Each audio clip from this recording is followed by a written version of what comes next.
LBR LBO Infrastructure Summit 2016. Ladies and gentlemen, now it is my pleasure to invite the speakers for the session 1. We got a heavyweight panel.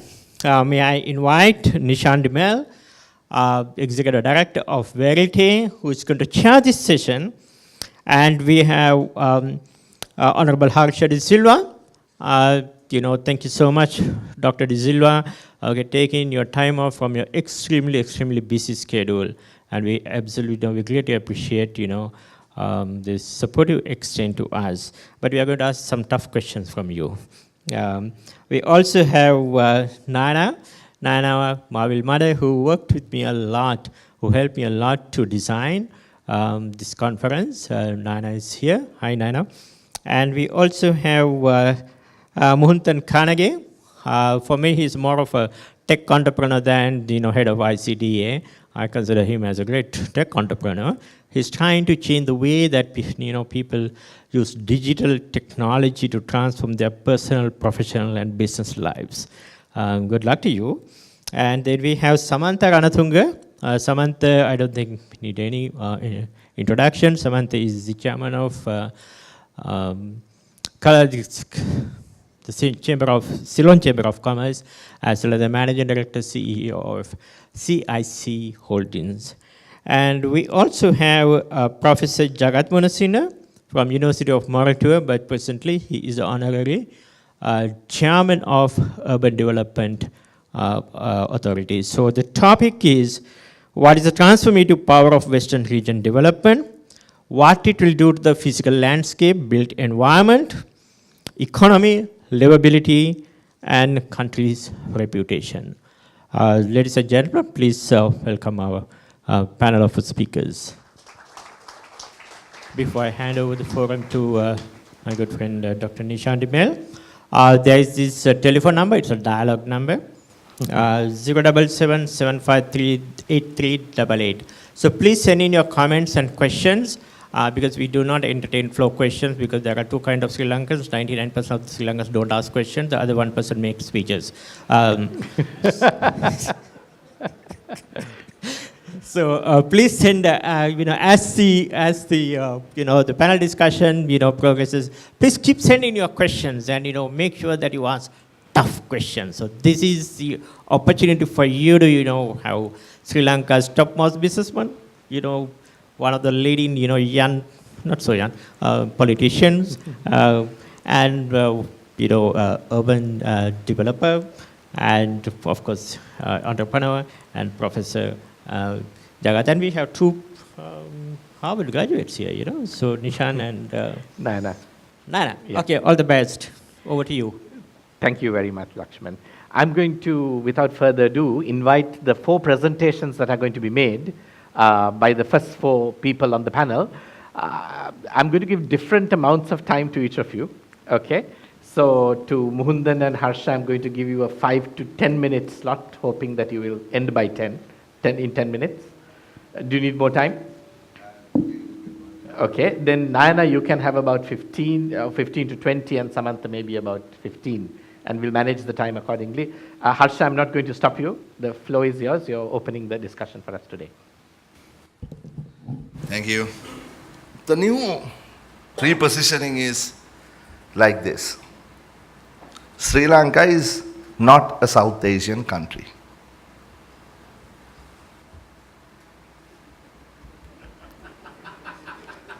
Sri Lanka is an Indian Ocean country.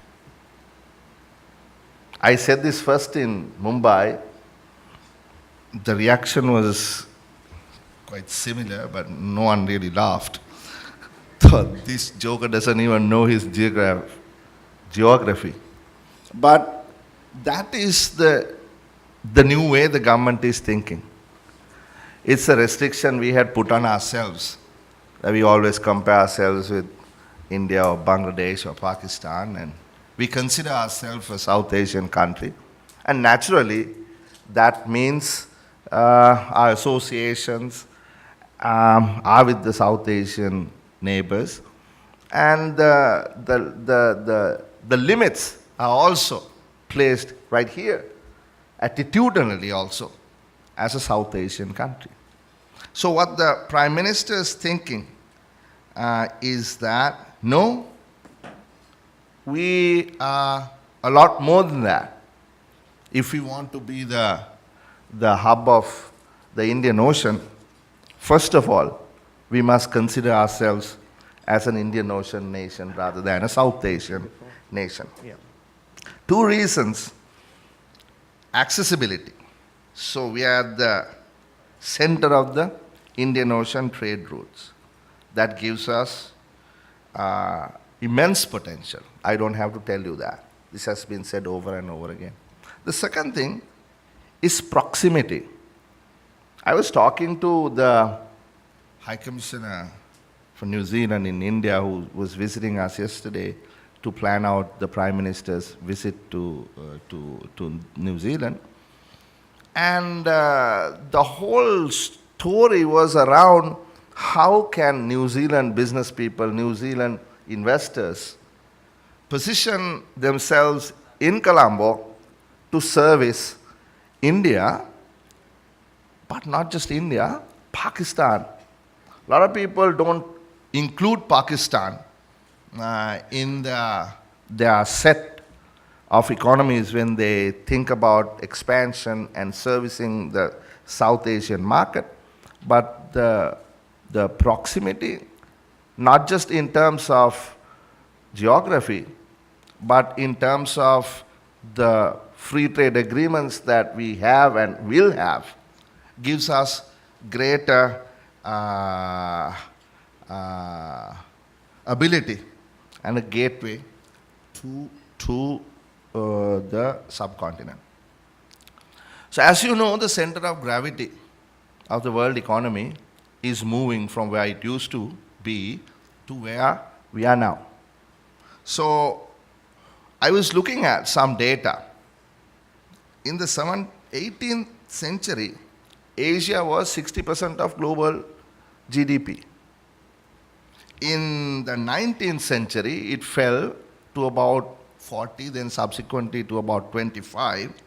And the lowest point for Asia was in the 1970s. Asia only accounted for 25% of global GDP.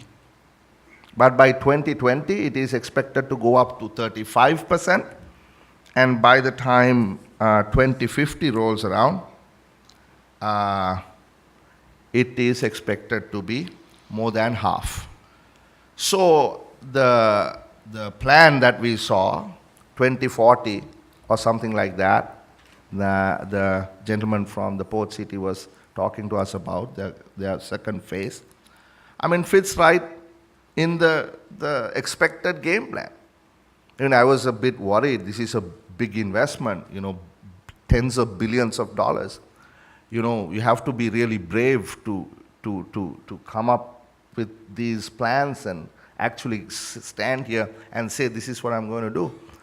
But if you really look at where the world is going, what India is going to be, what Pakistan and the region is going to be, the kind of trade that will happen, then it is really not so scary. Lakshman talked about the last 2,500 years, and we have to now start thinking about the next 2,500 years. But I want to make some comments on the last 2,500 years, because the glorious days of this country, we talk about Parakum Yugayak Nevata Tarabau, Hela Bhumitale Lanka, talked about, or we speak very highly of Parakrama Bahu the Great, and that happened in the 12th century.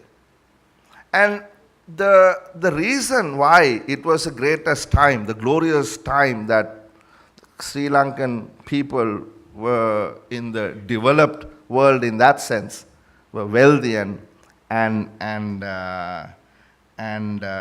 prosperous, was because of the globalized, liberalized policy of the king. And if you really look at the history of this country, every time we have done well, it is when we connected ourselves with the rest of the world. Every time we tried to pull back, we have really suffered. So the story about Parakrama Bahu is in the Chulavansa and translated to Sinhala by Hikkaduwe Sri Sumangala, and apparently the original writing was from a Burmese monk 50 to 100 years after he died. This I get from Vijay's many writings, W.A. Vijayawardhana's many writings on this period. He says, Vijayawardhana says that he practiced what's called state capitalism of today. It was public-private partnerships. The state enterprise was to create a surplus for the king. I was a lucrative, profit-making entity. And the Egyptian geographer Idris, according to Vijayawardhana, says that Parakrama Bahu, was trading in many things, gems, elephants, ivory, pearls, but one of the most important things he was trading in was alcohol. That he did bring, I was wondering, but then I'm quoting, right? So if you know, whatever I'm saying, I'm quoting Vijayawardhana, who's quoting Paranavitana, who's quoting someone else. But the point being, the man was a great believer of building the right infrastructure. So when I was thinking about the western region and the megapolis and the port city, a bro here had said that Parakrama Bahu perhaps used 1,000 men continuously, day and night, for 12 years to build the Parakrama Samudra. And of course, the Parakrama Samudra gave a huge boost to the livelihood of the country, farmers, and that created a very, very profitable agricultural ecosystem in that part of the island. But what is more interesting, and Parakrama Bahu was a liberal, I guess you can call him a globalist at the time. He did build townships, urban development. And this is once again according to Vijayawardhana, who says, to create a comfortable lifestyle, not just for the citizens, but for the thousands of visiting traders. I mean, if you really translate that to today, this is exactly what we've been talking about green spaces, about livable spaces, about turning that the transport pyramid upside down. And not just for people who are here, we're expecting to bring people from outside and give them these comfortable living spaces also. So it was a kind of a megapolis or port city, whatever you want to call it at the time, lure the citizens from developed countries, lure citizens from developing countries. And also bring in technology and investment. So what I'm trying to say is, even if we go back to the 12th century and look at these glorious days of this nation, this is exactly what they did. And we all know that he succeeded. And in our folk songs, every day we say we want to go back there. So it makes perfect sense to me to try and understand in today's context how we recreate what we always want to recreate. Every person in this country would with great pride say, we want to go back to Parakram Bahu days. And that is exactly, what he did. So, if you now fast forward, before we fast forward, one other thing, he talks about what's called Antaranga Dura. That means, this is fascinating, that during that time, an export processing zone was created for entrepot trade in what is now the Western Province, the south of the Western Province. So the 2016 is very different from 1153, but what we now have, I don't know whether I want to agree with Banda here that it is the only chance in the millennium, but it is a very good chance that we have. We have a national unity government. We have tremendous opportunity. We have rebalanced our foreign relations. As you know, we were in a bit of a rough spot, but now we are not. The president is received with great honor wherever he goes. And also, we are in the process of creating a new constitution, writing a new constitution, so that we can have sustainable peace on this island. But what we now need to do, and I'm borrowing a lot from Razin here, a lot of you perhaps have heard him say this, but I want to say it again because this is exactly what we want to do. Razin Zali is the chairman of the Institute of Policy Studies, who talks about how we deliberalized and how we deglobalized in the last 10, 15 years, and how we need to reverse that if we need to get ahead as a significant player in the global marketplace. In 2000, we exported 32%. You've heard me say this 100 times. But in 2015, we only exported 14%. So the entire focus had been something else and not what we should have focused upon.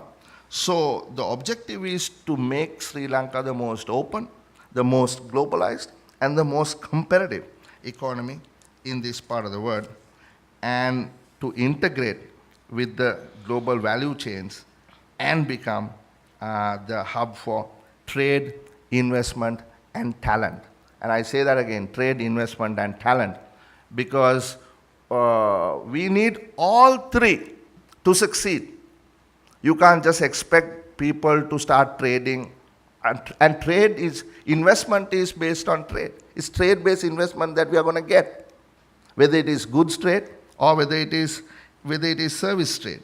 So one of the things that we have to set our minds on to achieve a target of having more than 100% of GDP, trade to be more than 100% of GDP. Even Rasin had said that, but we had said it for years now.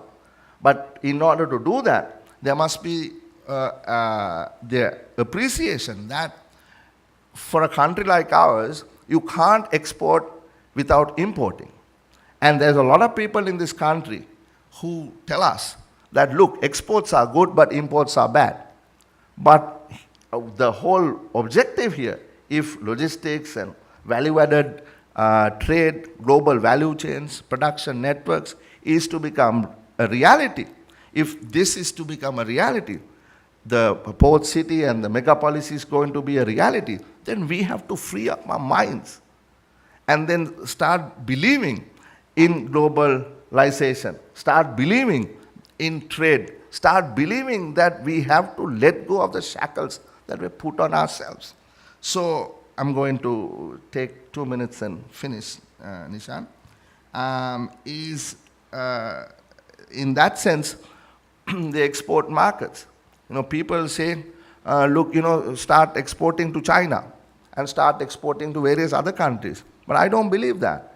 I believe that the European Union, the US, who's been the biggest customers, will continue to be our biggest customers in the next 30, 40 years. Sure, China is going to, India is going to, but we cannot lose focus. And while we are doing a free trade agreement with India, and I tell you it is going to be done, we are going to expand into services. It will happen. The Minister for Trade is going to be here next week.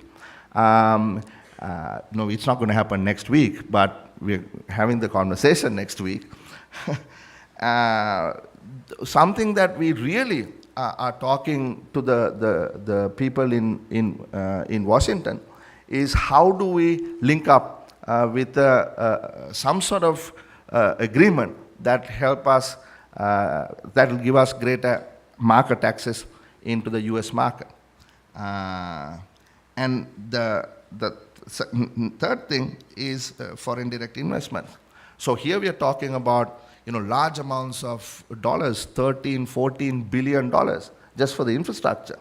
But think about it, we are getting hardly anything now. If you take out the hotels, we are not getting much at all.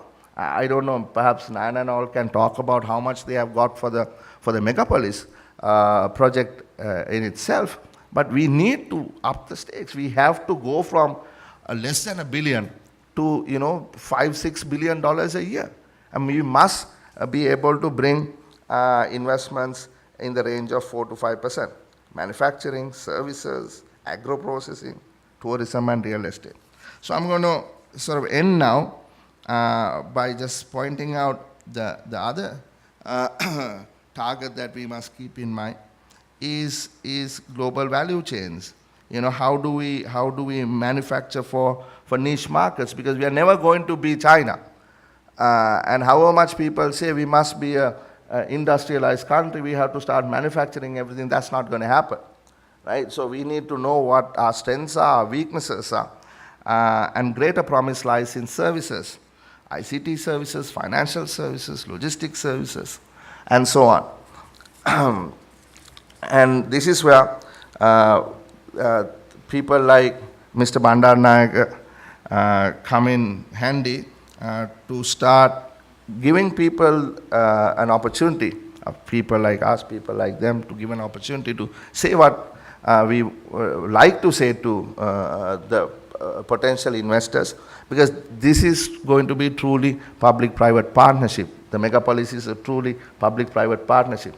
The port city is a public-private partnership, and we seriously believe in that concept. So once again, thank you very much for making me the acting chief guest. I think the additional 5 minutes was for that. Thank you very much. Harsha, thank you for tracing a historical line from the Parakramapolis to the megapolis, and inviting us to free up our minds and imagining reglobalizing Sri Lanka with regard to talent, investment, and trade. We are going to push you on that later and ask how that gets delivered.